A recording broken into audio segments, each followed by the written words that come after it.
오늘 말씀 제목 한번 펴주실래요? 말씀 제목 한번 찍고요. 다 같이 함께 읽도록 하겠습니다. 우리 말씀 제목이요. 시작. 사명 뒤에 숨겨진 사랑의 비밀. 사명 뒤에 숨겨진 사랑의 비밀입니다. 예전에 제가 알고 있는 어떤 목사님은 이 구절을 상당히 좋아하시더라고요. 내가 용모와 외모를 취하지 않는다. 이렇게 저도 좋아합니다. 하나님 마음 중심을 보신다는 것이 얼마나 힘이 되는지, 우리의 외적인 모습이 아니라 우리의 내면의 모습, 사람들이 볼 수 없는 이 내면의 모습을 하나님이 보신다는 것이 얼마나 우리에게 위로가 되고 힘이 되는지 모릅니다. 저는 오늘 여러분들과 함께 사명 뒤에 숨겨진 사랑의 비밀이란 제목으로 함께 은혜를 나누기를 원합니다. 우리 옆에 분들과 함께 인사 나눌까요? 오늘 좋은 날입니다. 예, 아멘. 오늘 좋은 날입니다. 스카펙이라는 정신과 의사죠. 기독교 의사인데요. 아직도 가지 않은 길. 저는 반드시 좀 젊은이들은 좀 읽었으면 좋겠고요. 결혼에 대해서 그만큼 좋은 책을 쓴 책은 제가 보기엔 없는 것 같아요. 아직도 가지 않은 길. 사랑에 대해서 아주 최고의 책이라고 생각합니다. 이 스카펙이 우리의 삶 가운데 있는 교만이나 불순종 같은 죄악에 대해서 이야기를 하면서 이렇게 이야기를 해요. 실제로 불순종이라는 죄는 그저 죄의 형태일 뿐이지, 그 죄가 우리의 죄악의 그런 죄의 형태가 우리의 죄의 뿌리가 아니더라라는 거예요. 실질적으로 우리가 불순종하거나 교만하는 그 죄악의 뿌리는 무엇이냐면 생각의 게으름이다라고 이렇게 이야기합니다. 생각의 게으름이란 것은 이것과 같습니다. 만약에 아담과 하와가 하나님이 본인들에게 명령하신 그 말씀을 더 심각하게 의미 있고 가치 있게 묵상했다면, 생각이 게으르지 않고 그 생각 가운데서 더 많은 것을 음미했다면 그들은 절대로 하나님 앞에 불순종하지 않았을 거라는 거예요. 어느 사이인가 나도 모르게 생각이 멈춰지는 거예요. 그러니까 게으르다는 얘기죠. 생각하기가 귀찮다는 거예요. 가끔 그럴 때가 있습니다. 하도 일이 복잡하고 이러면은요, 아예 전원의 스위치를 딱 끄는 것처럼 생각하기가 싫고, 그냥 되는 대로 됐으면 좋겠다, 굴러가는 대로 가자라고 이야기할 때가 있는데, 문제는 우리 인간이라는 존재가 이 생각이 게으르기 시작하면서 결국 불순종과 교만의 죄를 저지를 수밖에 없더라라는 것입니다. 사단은 하나님 없이 하나님과 멀어져서 사는 삶을 살아갈 때는요, 절대로 건드리지를 않습니다. 예를 들어서 내가 맛있어하고 좋아하는 식당을 갈 때 사단은 건드리지를 않습니다. 내가 좋아하는 그곳을 여행하려고 할 때 사단은 건드리지를 않습니다. 사단이 건드릴 때는요, 우리가 영적으로 깨어서 내가 이렇게 살면 안 될 텐데, 내가 정말로 하나님을 더 사랑해야 될 텐데 라는 그런 생각이 똑바로 올바로 세워지기 시작할 때부터 사단은 우리에게 계속해서 공격할 수 있더라라는 거예요. 생각의 게으름이란 부분을 생각하면서요, 우리의 내면적으로 우리의 마음이, 우리의 생각이, 우리의 중심이 얼마나 중요한가라는 것을 다시 한번 깨닫게 되었습니다. 오늘 말씀은 이렇습니다. 여호와께서 사무엘에게 이르시되 그의 용모와 키를 보지 마라. 내가 이미 그를 버렸노라. 내가 보는 것은 사람과 같지 아니하니 사람은 외모를 보거니와 나 여호와는 무엇을 보신다고요? 중심을 보시느니라 라고 얘기해요. 이 중심을 보신다는 이야기가 진짜 중요해요. 왜냐?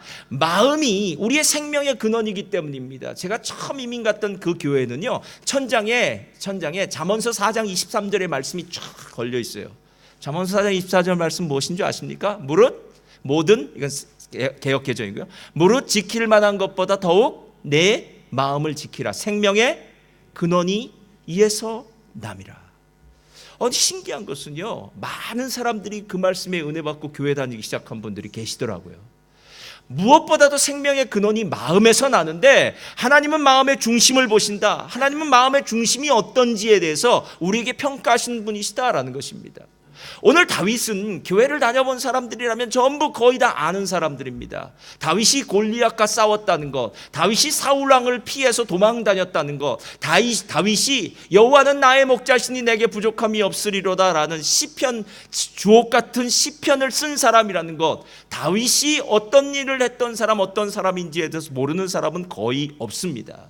그러나 진짜 중요한 것은 다윗이 많은 일을 했기 때문에 하나님 앞에 합당한 자로, 하나님 앞에 마음의 중심이 합한 자로 인정받은 것이 아니라 다윗의 마음은 다른 사람들과는 달랐기 때문이다라는 거예요.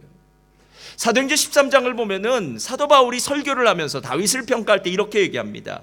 패하시고 다윗을 왕으로 세우시고 증언하여 이르시되 내가 이새의 아들 다윗을 만나니 내 마음에 맞는 사람이라. 이것도 예전에 개역성경에는요, 내 마음에 합한 자다라고 얘기해요. 이 말은 하나님의 마음과 똑같다라는 거예요. 통했다라는 겁니다. 우리가 누구를 만나면 마음이 통하지 않습니까? 사람은 일단 만나면 편해야 돼요. 그렇죠? 예. 그래서 목사님하고는 밥을 웬만하면 안 먹는 게 최고입니다. 안 편해요. 무슨 말을 물어볼지도 모르겠고, 또 목사님이 아무 말 안 물어보는 것도 겁나고, 하여튼 같이 있으면 겁나더라고요. 그래서 슬슬 피해요. 여러분, 무언가 우리는 마음이 맞아야 돼요. 통해야 돼요. 그런데 불편한 거예요, 하나님 앞에. 왜냐하면 내 삶을 보니까 하나님과 멀리 동떨어져 있는 것 같고, 이런 게 하나님을 정말 기쁘시게 할까? 하나님은 나를 사랑하실까? 아니면 내 마음을 기뻐하실까? 뭐 이런 생각이 들다 보니까요, 야, 웬만하면 우리 하나님 좀 멀리 떨어져 있자라고 생각할 때가 있었는데, 오늘 다윗은 그렇지 않더라는 거예요. 다윗은 하나님의 마음과 똑같았어요. 그래서 하나님이 다윗을 만났을 때 이는 내 마음에 합한 자다라고 이야기했다는 거예요.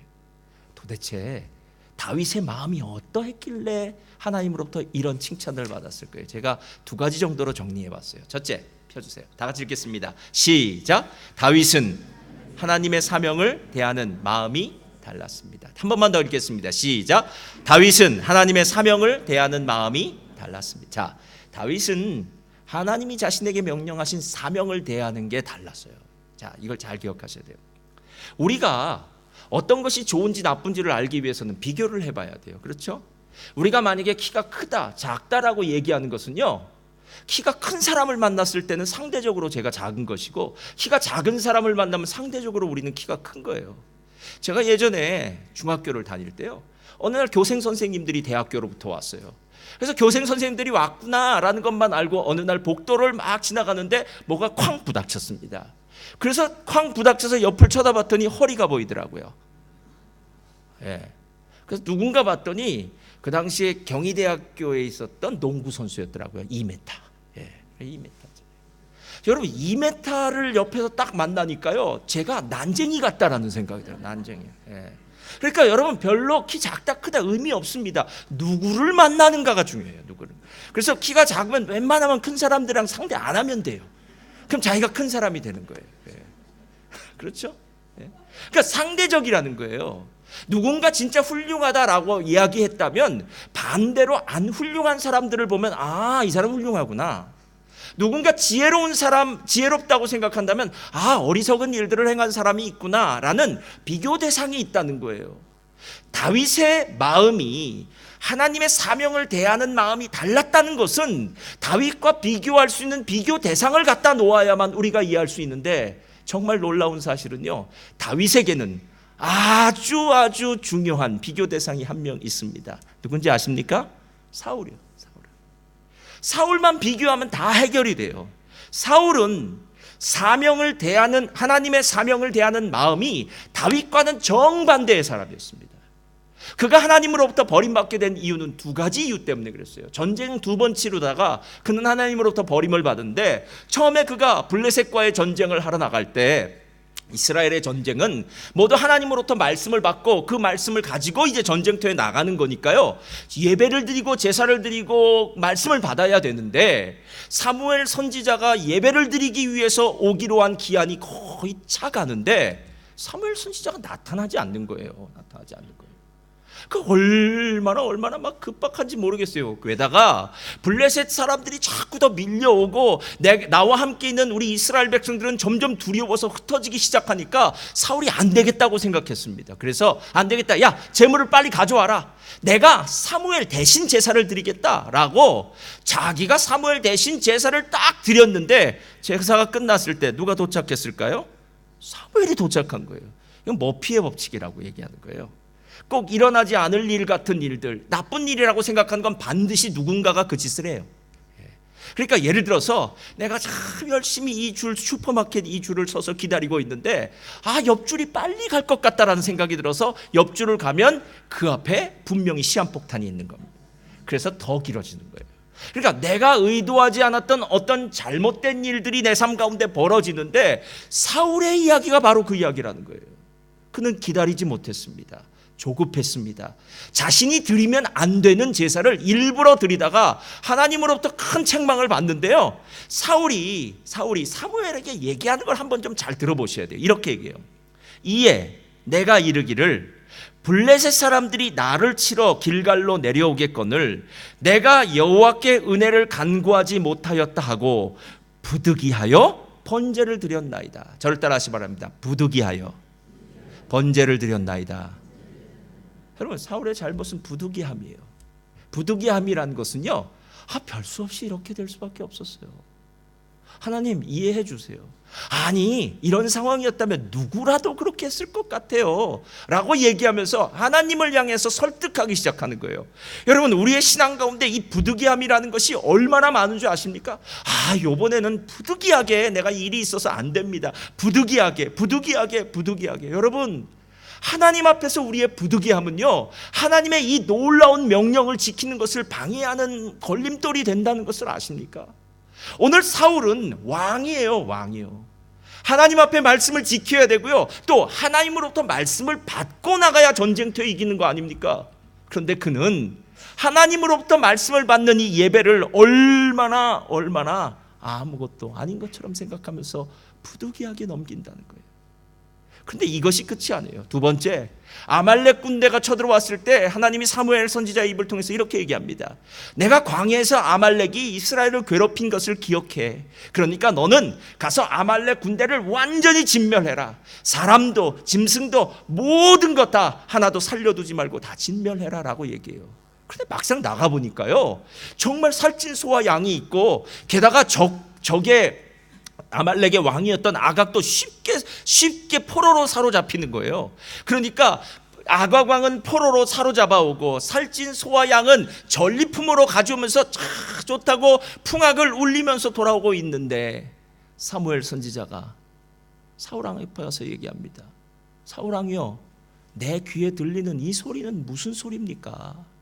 하나님은 분명히 모든 걸 진멸하라고 했는데 내 귀에는 지금 소와 양의 소리가 들리는 것 같습니다 라고 얘기해요.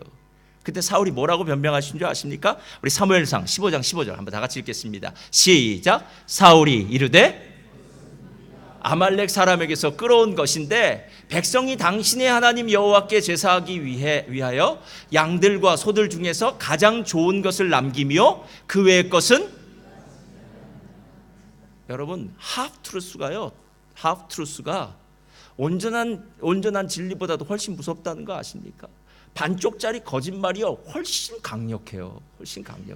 반쪽짜리 진리는요, 진리를 무너뜨릴 수 있는 가장 강력한 무기가 됩니다. 사람들이 헷갈리는 거예요. 여러분, 왜 이단이 잘못된 것입니까? 맞는 것 같아요. 어느 날 제가 현지인교회를 담임하던 그 성도님 한 분이요, 은혜 받았다고 해서 동영상을 하나 올렸어요. 그래서 봤더니 스페인어로 찬양을 하는 찬양인데요, 구원파에서 부른 찬양이었어요.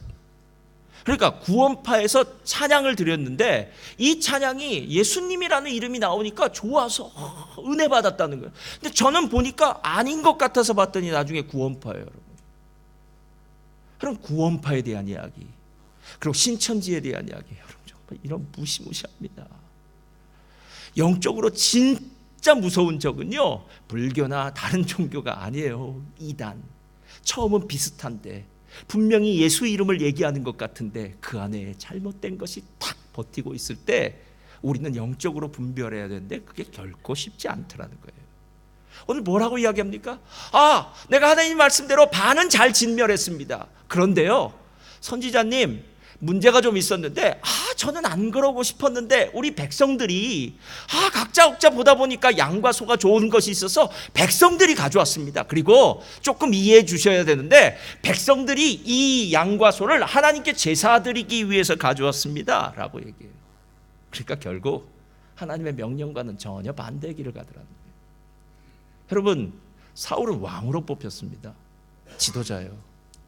여러분, 지도자의 한마디는 백성에게는 법입니다. 무소불위의 권력을 가지고 있었던 왕이었습니다. 지도자가 어느 길로 가는지 그 길이 생명의 길이면 백성들은 생명의 길을 따라가는 거고요. 지도자가 잘못된 길을 선택해서 바알과 아세라를 섬기는 길을 따라갔다면 백성들은 멸망의 길로 따라갑니다. 그런데 지금 오늘 진짜 진리의 길, 생명의 길로 인도해야 될, 하나님의 말씀에 순종해야 될 이 사울 왕이 엉뚱하게 부득이함으로 아니면 백성들의 핑계를 대면서 자신에게 맡겨진 이 사명을 감당하지 않고 있더라는 거예요. 신명기에 보면은요, 왕이 행해야 될 일에 대해서 얘기할 때 분명히 이렇게 얘기합니다. 왕은 하나님의 율법서를 등사해서 율법서를 복사본을 하나 가지고 왕 옆에 두었다가 왕이 순간순간 하나님의 뜻이 무엇인지를 모를 때마다 그 율법서를 다시 한번 참고해서 하나님의 뜻대로 이 나라를 이끌어 가야 된다. 할렐루야. 이게 왕의 직무예요, 여러분. 예.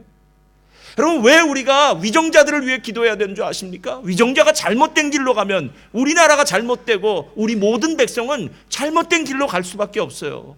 하나님의 능력으로 저들을 붙잡아 주시고 진리가 저들을 다시 한번 감싸게 하시고 공정한 정의와 공의가 우리 백성들에게 있게 하여 주시옵소서. 그럼 이 기도 드려야 된다는 거예요. 여러분, 지금 사울의 특징이 무엇이냐면요, 하나님이 주신 사명에 대해서 별 마음이 없었어요. 사명보다는 자기 이익이 훨씬 더 우선되었어요. 어떻게 하면 잘 먹고 잘 입고 잘 살까 한 부분이겠죠. 그런데 여러분, 다윗은 사명의 사람이었어요. 다윗이 골리앗 앞에 나갔을 때 사울 왕이 다윗에게 이렇게 얘기합니다. 내가 보니 너는 소년이라. 어디서 양치던 10여 세에 정말 앳된 얼굴의 소년인 것 같다라는 거예요. 어떻게 소년이 날 때부터 어려서부터 전쟁을 연습한 저 2m가 넘는 저 거구에 저 무시무시한 저 골리앗 장군을 이길 수 있느냐? 안 된다라고 얘기하는 거예요. 여러분, 이런 얘기가 정말로 다윗의 모습을 보면은요, 나올 수밖에 없다라는 거예요. 우리 교회에 예를 들어서 요번에 이제 성시와 대회를 나간다고 했는데 다른 분들은 이런 일도 있고 저런 일도 있습니다라고 얘기할 때 유치부 학생이 와서 목사님 저도 꼭 데려가 주시옵소서 이렇게 얘기할 때 너는 엄마가 집에서 여기까지 데려다 줘야 되고 너는 아직 어리기 때문에 그 긴 거리를 걸어갈 수 없고 얘기하는 것과 똑같아요. 근데 여러분, 다윗이 그때 뭐라고 얘기한 줄 아십니까? 이렇게 얘기해요. 다윗이 사울에게 고하되 주의 종이 아비의 양을 지킬 때에 사자나 곰이 와서 양떼에서 새끼를 움키면 내가 따라가서 그것을 치고 그 입에서 새끼를 건져내었고 그것이 일어나 나를 해하고자 하면 내가 그 수염을 잡고 그것을 쳐 죽였나이다. 이렇게 얘기해요. 여러분, 이 얘기가 우리는 성경을 보기 때문에 이게 먼 얘기 같아요. 예. 제가 곰에 대해서 얘기할 때 깜짝 놀랐어요. 곰이 그렇게 무섭답니다. 곰이요. 인정사정 없답니다. 멧돼지는 저리 가랍니다. 예. 곰은 자기를 공격한다라고 생각하는 존재가 있으면 아주 물어 뜯어버린대, 찢어서 죽여버린대요. 그래서 만약에 곰이 서식하는 어느 지역을 지나간다고 할 때는요, 먼저 내 쪽에서 소리를 내라는 거예요. 나는 그냥 지나간다고. 곰한테 당신을 해칠 생각이 없다. 그래서 소리를 내면서 가야 된다는 거예요. 그래야만 곰이 이쪽 편에서 소리를 내면서 오니까 자기를 공격할 그런 의사가 없다는 것을 알아듣고 자기도 도망간다는 거예요. 딴 데로 간다는 거예요. 근데 만약에 사냥꾼처럼 몰래 숨어서 곰을 쏴서 죽이려고 하는 사람들이 곰을 쏴서 죽이려고 하다가 얼마나 많이 죽었는지 모른다고 합니다. 왜? 곰이 그만큼 무시무시한 존재예요, 여러분. 근데 오늘 다윗이 다루었던 그 존재가 바로 그 곰입니다. 여러분, 사자 보신 적 있습니까? 오늘 다윗이 상대했던 짐승들이요, 곰과 사자입니다. 그런데 어떻게 이 곰과 사자 앞에서 그가 정말 담대하게 그렇게 싸울 수 있을까? 사자의 수염을 뜯을 수 있을까? 여러분, 이게 말이 안 되지 않습니까? 여러분, 제가 말이 안 된다고 생각하면서 이런 생각이 들었어요. 야, 다윗은 정말 사명에 목숨을 걸었기 때문에 이렇게 할 수 있겠구나. 자기에게 맡겨진 사명, 비록 내가 어려서 목동의 일을 하고 있지만 아버지가 내게 주시고 내게 맡긴 이 양떼에 대해서는 내가 목숨을 걸고 책임지겠구나 하는 생각이 들었다는 거예요. 누가복음 15장을 보면 이른 양 한 마리의 비유가 나옵니다. 그렇죠? 여러분, 이른 양 한 마리는요 언제 세느냐 하면 처음에 우리를 나갈 때 양을 세서 나가는 거예요. 그리고 나서 바깥에 가서 풀을 먹이다가 나중에 우리에 들어올 때 되면 양의 수를 세게 되어 있습니다. 그래서 양의 우리에서 양들은 밤을 지새게 되어 있어요. 분명히 나갈 때는 100마리였는데 들어와서 한 마리 세다 보니까 한 마리가 없는 거예요. 그런데 목자들은 더 놀라운 사실이 그 양의 이름들을 하나씩 다 알고 있기 때문에 어느 양이 없어졌는지를 안다라는 거예요. 그래서 예를 들어서 뭐 똘똘이 한데 똘똘이가 없는 거예요. 그러면 그 목자는 어떻게 한 줄 아십니까? 99마리의 양을 우리에 내려두고 들과 산으로 가서 그 양을 반드시 찾아낸다는 거예요. 여러분, 반드시 찾아내는 그 선한 목자를 성경은 뭐라고 이야기하는 줄 아십니까? 요한복음 10장을 보니까 선한 목자는 자기의 양을 위하여 목숨을 버리느니라. 할렐루야. 이렇게 얘기하는 거예요. 그러니까 선한 목자와 사꾼 목자가 있어요. 사꾼 목자는 자기 양이 아니기 때문에 이리와 늑대가 오면 도망가지만 선한 목자는 이리와 늑대가 사자와 곰이 올 때에 절대로 도망가지 않는다는 거예요. 이게 사명자예요. 저는 이 사명자에 대한 생각을 듣다가요 이런 마음이 들었어요. 야, 정말 무섭구나. 사명자가 된다는 것이 정말 무섭구나. 정말 무섭구나. 우리는 사명이 크다 작다라고 얘기할 수 있습니다. 그런데 여러분, 사명은 크고 작은 것이 없습니다. 성가대원의 사명과 성가대장의 사명과 성가지휘자의 사명과 찬양팀원의 사명과 찬양팀을 이끄는 목사님의 사명과 그 모든 것을 이끄는 저의 사명과 직분자의 사명은 다 똑같아요. 여러분, 오늘 다윗이 하나님의 마음에 합한 자라는 이야기를 들었던 이유는 무엇이냐면, 지금 목동에 일을 하는, 우리가 보기에는 집안에 있는 모든 큰형들은 다 전쟁터에 나가고 큰일을 시켰다면 아주 작고 보잘것없는 그 막내 꼬맹이 그 아들을 목동이라는 아주 허술한 일, 별것 아닌 것 같은 일을 보냈으니까 이 일은 대충 해도 돼 라고 이야기할 수 있는 것이 아니라, 그 일이 작건 크건 간에 오늘 자기에게 맡겨진 일에 대해서는 최선을 다해야 된다. 여러분, 이게 진짜 오늘 사명자의 마음이에요. 저는 예전에 어느 집사님이 저에게 했던 얘기가 아직도 기억나요. 제가 어느 날 이분에게 교육부장님을 시켰어요. 이분이 처음에, 근데 교육부장이라는 것이 이게 쉽지가 않아요. 왜냐하면 교육에 대해서 뭘 아셔야 되는데 잘 모르시고 그냥 뭐 다른 일 많이 하셨는데 그냥 어느 부장을 시켰어요. 근데 제가 주님의 은혜 가운데 교육부장을 하시라고 그랬어요. 근데 이분이 그 다음부터 저한테 이렇게, 목사님, 제가 할 수 있는 일은, 당신 차가 별로 없었어요. 그래서 제가 할 수 있는 일, 목사님, 제가 교육부장을 하면서 학생 부를 때 맡았었는데 이렇게 제가 할 수 있는 일은 이 봉고차가 한 대, 그 당시에 교회에서는 참 귀한 봉고차였어요. 봉고차가 한 대 있는데 이 봉고차로 학생들 날르는 일은 제가 최선을 다하겠습니다. 그 한 해 우리 학생들은 참 행복했습니다. 왜냐하면 봉고차가 매일 날아다녔으니까요. 그 전까지만 해도 봉고차 있는 분이 없으셨으니까 뭐 버스를 타고 가기도 하고 여러 가지 어려움을 당하던 친구가 그 한 해는 그 집사님이 이 사명을 감당해야 된다고 봉고차를 몰기 시작하면서 그 한 해 학생들이 얼마나 행복해졌는지 몰라요. 여러분, 사명 때문에 죽는다는 것, 이것이 오늘 다윗의 마음이에요. 우리의 마음의 중심이 어떠해야 되느냐라고 묻는다면요, 다윗과 같은 마음이에요. 사명 때문에 죽을 수도 있다라는 거예요. 저라는 목회자, 또 여러분이라는 집사님, 누가 돼도 상관없습니다. 나는 이 사명에 책임을 지겠다. 그리고 내 마음을 다하겠다라는 거예요. 그런데 제가 이 구절을 좀 더 보다 보니까요, 이 사명보다 조금 더한 것이 뒤에 있더라고요. 두 번째 한번 펴주세요. 다 같이 읽겠습니다. 시작. 다윗은 사명감 때문에 최선을 다할 수 있어요, 진짜. 근데 사명감만으로 최선을 다했을까 하는 생각이 들었는데요, 다윗이 사울과도 비교가 되지만 다윗이 자기의 형이었던 엘리압과도 비교가 되더라고요.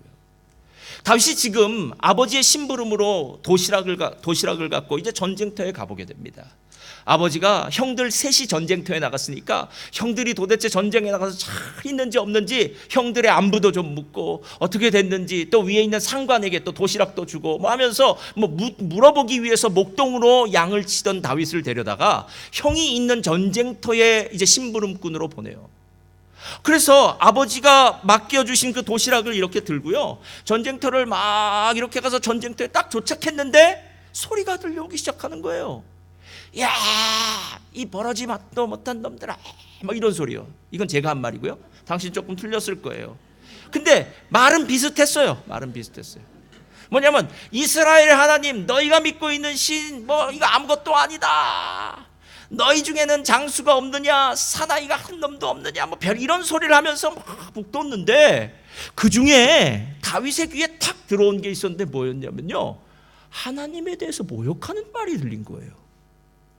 그래서 이게 무슨 말이야? 하면서 도시락을 옆에 딱 놓고 옆에 사람들에게 묻는 거예요. 아저씨, 지금 저기 나와 저 장대같이 큰 놈이 얘기하고 있는데 도대체 무슨 이야기입니까? 어떤 일이 벌어지고 있습니까? 도대체 우리 하나님의 이름을 그렇게 모욕하고 있는데 왜 사람들이 이렇게 가만히 있습니까? 하고 물었어요, 여러분. 그때 형인 엘리압이 그 다윗을 보면서 뭐라고 한 줄 아십니까? 한번 찾아볼까요? 사무엘상 17장 한번 다 같이 읽겠습니다. 시작. 큰형 다윗이 사람들에게 하는 말을 들은지라 그가 노를 바라 이르되 내가 어찌하여 이리로 내려왔느냐? 들에 있는 양들을 누구에게 맡겼느냐? 나는 내 교만과 내 마음의 완악함을 아노니 내가, 여러분 진짜 억울하죠. 아버지가 시켰는데 양은 딴 사람이 다 보고 있고, 아버지가 지금 도시락 주러 가라고 형들의 안부를 물으러 시켰는데, 오늘 형이 오해하는 거 한번 보세요. 처음은요, 그가 다윗에게 노를 바라였다라고 얘기해요. 그럼 노를 바랬다는 말은요, 저놈 저거 꼴보기 싫은 놈인데 아주 여기까지 나타나가지고 저거 무슨 짓 하고 있는 거야? 어른들이 있는 자리에. 이렇게 화가 나는 거예요. 그 다음에는요, 뭐라고 얘기하면 양들 누구한테 맡겼냐고 얘기한 다음에 나는 내 교만과 내 마음의 완악함을 아노니. 와, 세상에 이렇게 무시무시한 말이 어디 있어요? 저를 따라하시 바랍니다. 다윗은 하나님을 보았고 엘리압은 다윗을 보았습니다. 여러분, 우리가 사람을 볼 때와 하나님을 볼 때 어떻게 달라진 줄 아세요? 우리의 마음에 하나님이 담겨져 있을 때는 하나님이 모욕받는 것에 대해서 우리는 참을 수 없어요. 여러분, 예수 믿는 사람이 모욕을 받는데 나와 함께 동지된 우리 하나님의 백성이 지금 어렵고 힘든데 여러분 그 자리를 그냥 지나가겠습니까? 선한 사마리아인이 지금 거반 죽게 되어서 강도 맞는 자를 지나갈 수 있겠습니까? 아니면 그를 만나서 치유하고 그를 자기의 나귀에 업혀서 주막에 데리고 가서 그가 고침받을 때까지 도와주겠습니까? 여러분, 지금 하나님을 마음에 둔 다윗은요, 하나님의 이름이 높임받았으면 좋겠고 하나님의 백성들이 정말 잘 살았으면 좋겠는데, 문제는 엘리압의 마음 가운데는 하나님이 없었다라는 거예요. 하나님. 여러분, 엘리압은 용모와 외모가 출중한 사람이었습니다. 심지어는 사무엘 선지자가 엘리압을 처음 봤을 때, 야, 저 정도면 왕이 될 수도 있겠다라고 착각할 정도로요. 그는 지금 골리앗과의 전쟁을 위해서 전쟁터에 나간 군인이었습니다. 그렇다면 지금 골리앗이 하나님의 이름을 모욕하고 이스라엘 백성들을 모욕하는 그 소리를 듣고 다윗이 지금 분노하여 소리를 내기 전에 먼저 자기가 분노했어야죠. 그런데 하나님의 사명도 하나님에 대해서도 그는 별 관심이 없어요. 제가 신약에 예수님을 보다가요, 비슷한 사건을 발견했어요. 예수님의 제자들이 예수님과 함께 절기가 되면 예루살렘에 올라가니까요. 예루살렘에 올라가면 언제나 예루살렘 성전이 아름다운 미석으로 이렇게 만들어진 것에 대해서 예수님께 얘기하는 거예요. 아, 주님, 이 예루살렘 성전 진짜 아름답죠, 진짜 아름답죠. 그렇게. 저도 이야기를 하면은요, 제가 찔리는 게 있어요. 얼마 전에 어느 목사님이 우리 교회를 잠시 낮에 왔어요. 우리 교회가 의자를 한국에서 가져왔다는 걸 들었는지 한번 의자를 보자는 거예요. 그래서 의자를 보여줬어요. 의자 이렇게 앉아보니까 좋네요 그러더라고요. 그래서 제가 비싼 거라 그랬어요. 여기 없는 거라 그랬어요. 지금 제자들이 하는 말이 그것과 똑같아요. 우리 촌동네 살다 보니까 진짜 좋은 게 모르니까 예루살렘을 보니까 헤롯이 46년 동안 만들어 놓은 성전이니까 얼마나 아름답겠어요, 여러분. 헤롯은 위대한 건축가예요. 위대한 건축. 헤롯이 만들어 놓은 원형 경기장, 헤롯이 만들어 놓은 그 당시 로마 건축물은요, 요즘으로 말하면 건축 대상을 탈 정도로 위대한 건축물이었어요. 그 헤롯이 정말로 유대인의 환심을 사기 위해서 아름답게 꾸며놓은, 만들어 놓은 헤롯 성전 얼마나 아름답겠습니까, 여러분? 그들은 헤롯 성전을 보면서 아름답다고 얘기했어요. 근데 예수님은 그렇지 않아요. 그들이 말할 때요, 그 성전에 들어가서요, 채찍을 만드시고 그 성전에서 장사하시고 환전하는 사람들을 다 내쫓기 시작하는 거예요. 그리고 말씀하시기를 이렇게 말씀하세요. 너희들이 만민의 기도하는 집인 이 성전을 강도의 구렬로 만들었도다. 예. 그리고 나서는 더 무서운 얘기를 하세요. 이 성전을 내가 헐리라 라고 얘기하는 거예요. 그러니까 지금 제자들의 관점과 예수님의 관점은 틀린 거예요. 제자들은 지금 건물을 바라보고 있어요. 와, 아름답지 않습니까? 아, 우리 교회 좋지 않습니까? 아, 이렇게 아름다운 건물이 있으면 얼마나 좋을까라고 얘기할 때, 예수님은 이 건물 안에 도대체 무슨 짓이 벌어지고 있는지, 이 건물이 왜 무너지고 망해야 되는지, 이 부분에 대해서 이야기하고 있더라는 거예요. 근데 요한이 요한복음 2장에 예수님이 그렇게 성전을 청결하게 하고 성전에 대해서 사흘 만에 헐리라라고 하는 이 얘기를 들을 때 이렇게 얘기를 해요. 제자들이 성경 말씀에 주의전을 사모하는 열심이 나를 삼키리라 한 것을 기억하더라. 주의전을 사모하는 열심이 나를 삼키리라 한 것을 기억하더라. 여러분, 그냥 사랑하는 게 아니라요, 뜨겁게 사랑하는 거예요. 뜨겁게 사랑하는 거예요. 제가 예전에 교회에서 왕따를 당하는 딸을 둔 엄마를 보았어요. 학생들 왕따 시킬 수 있잖아요, 대충. 네. 야, 그 엄마 못 보겠더라고요. 교회 와서 눈물을 흘려요. 어떻게 우리 딸이 왕따가 돼요?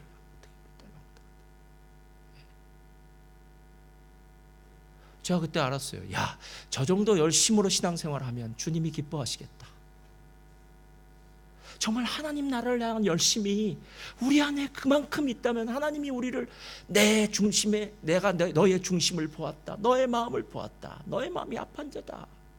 근데 우리는 어느 사이인가 주님으로부터 멀어져 가요. 오카는 목사님이 사랑의 교회를 개척할 때 개척 멤버가 9명이 있었답니다. 그 중에 한 명이 오태영 집사님이라고 해요.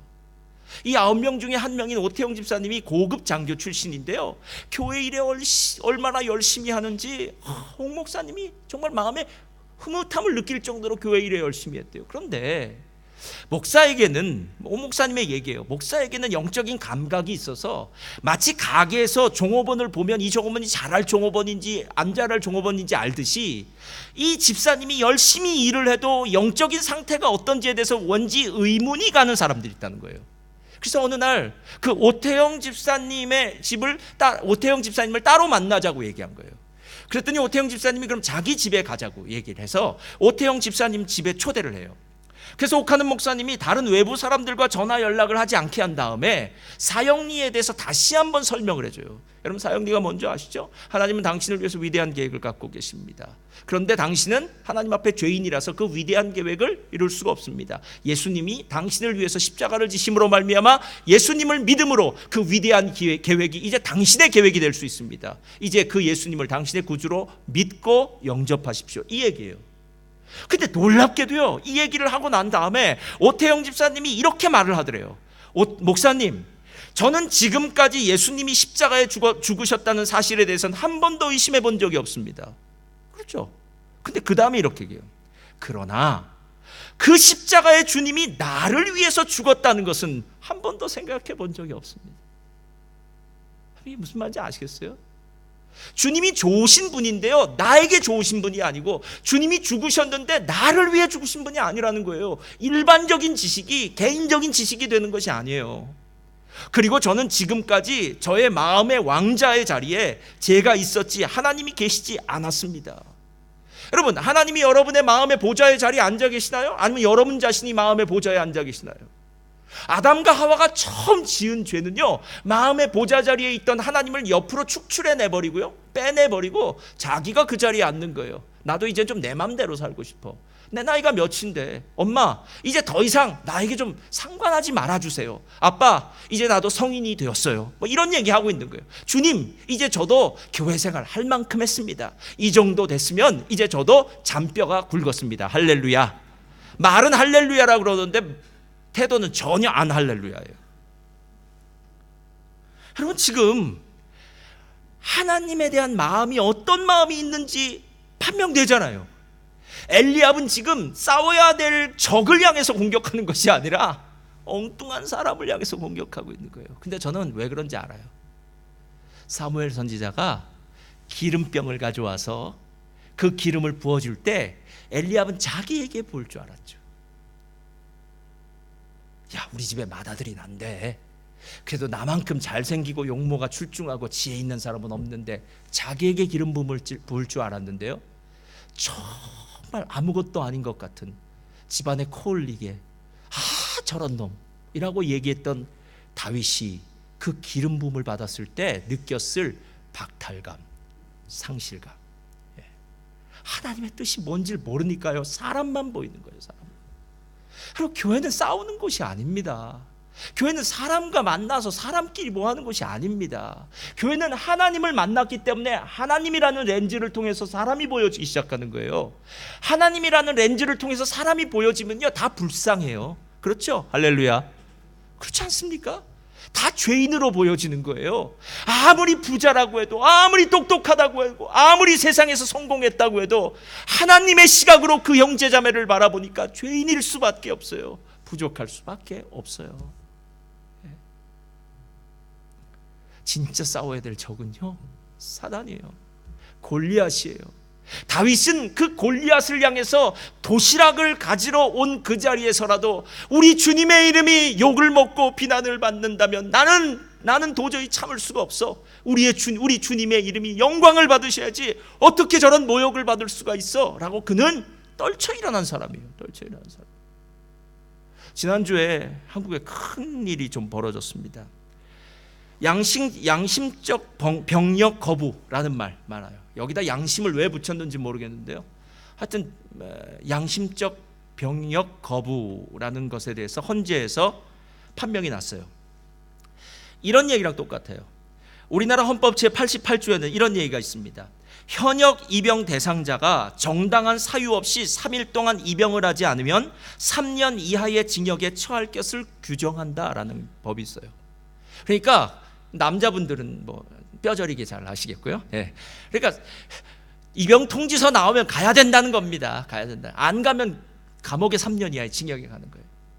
그런데 누가 입영 통지서를 받았을 때 안 가냐면 여호와 증인들이 전부 안 갔어요. 여러분, 여호와 증인이라는 사람들의 가지고 있는 그 사상은요, 정말 무시무시합니다. 우리가 생각하는 것보다 훨씬 초월해요. 그들은 부모님도 부모님이라고 얘기하지 않아요. 그들은 부모를 향해서도 형제라고 얘기합니다. 그들에게 이 세상의 나라는 없어요. 왕국회관이에요. 그들이 모이는 곳은 교회가 아닙니다. 여러분, 정말 무시무시한 단체예요. 그런데 이들이 계략을 가진 거죠. 어떤 계략이냐면요, 서서히 법의 테두리 안에서 자기들 쪽으로 유리한 쪽으로 만드는 거예요. 대한민국에는 지금까지 군대를 안 가기 위해서 얼마나 많은 남자들이 이상한 짓을 했는지 모릅니다. 그렇죠? 예. 제가 예전에 알고 있는 어느 분은 눈을 떠서요, 눈이 나쁘면 군대 안 간다는 얘기를 들어서 아주 이상한 걸 막 보기 시작했다고 그러더라고요. 어떤 분은 간장을 먹었대요. 엑스레이에 잘못 나오라고. 하여튼 별분들 다 있었어요.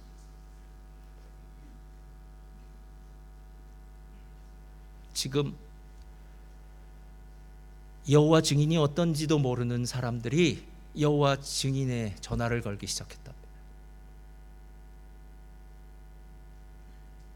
양심적 병역 거부.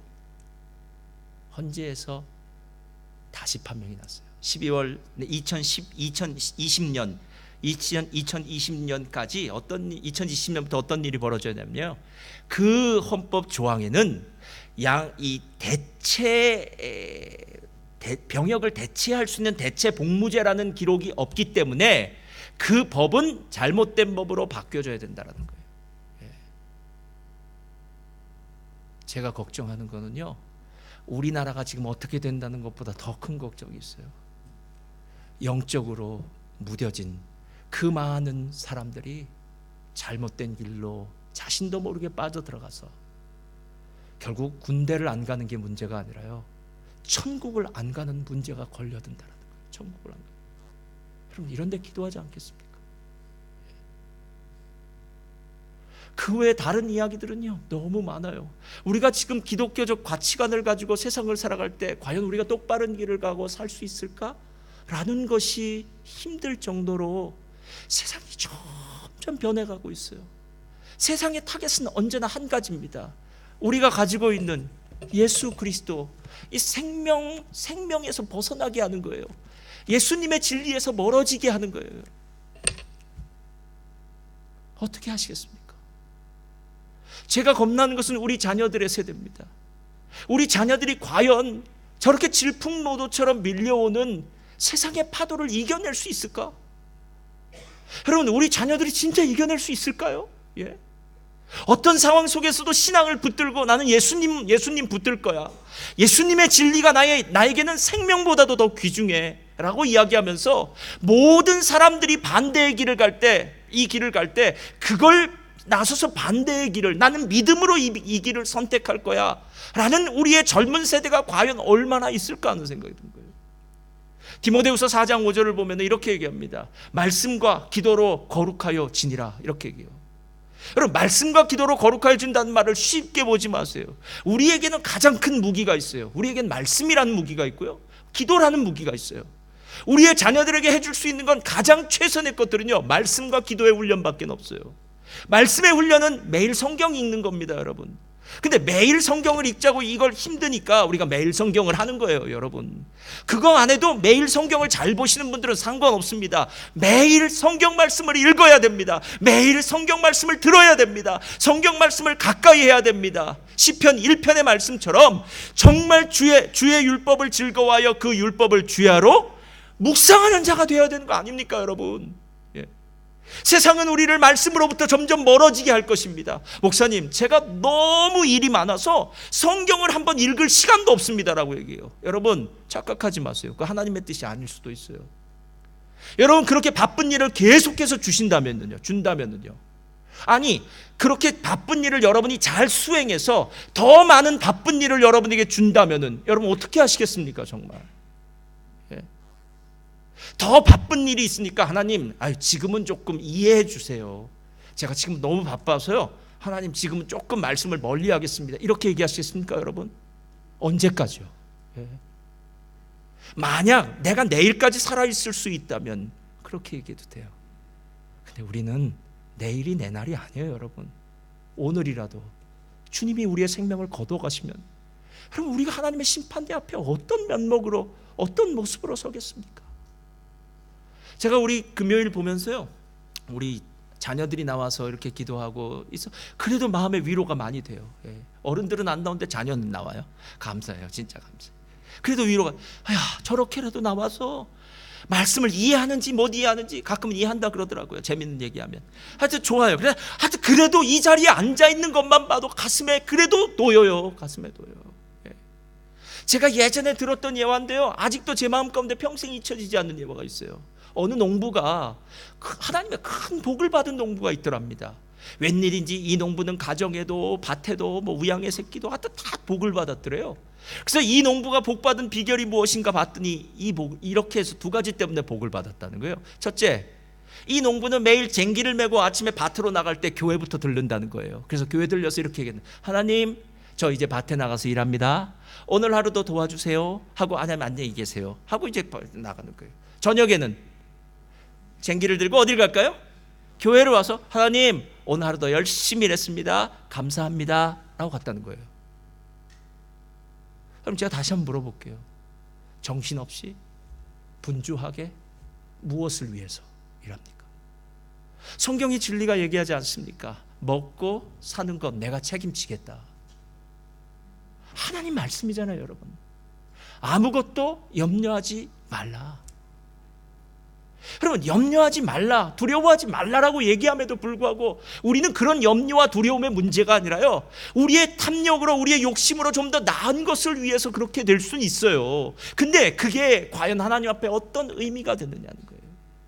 그리고 나서 제 마음에 생각하니까 우리 금요기도회가 너무 감사해요. 여러분, 집에 들어가시기 전에 금요기도회 그냥 나왔다가라도 들어가세요. 예? 그냥 앉아서 10분도 좋습니다. 5분도 좋습니다. 아니, 5분은 안 좋아요. 조금은 좀 더 시간이 할 텐데, 그렇게 얘기하면 또 5분만 있다가요, 꼭 조금 더 있어야 되는데, 늦어도 상관없어요. 여러분, 하나님 앞에 나와서 한 번 더 기도해요. 하나님, 일주일 동안 나의 삶에 하나님이 이렇게 역사해 주신 것 감사해요.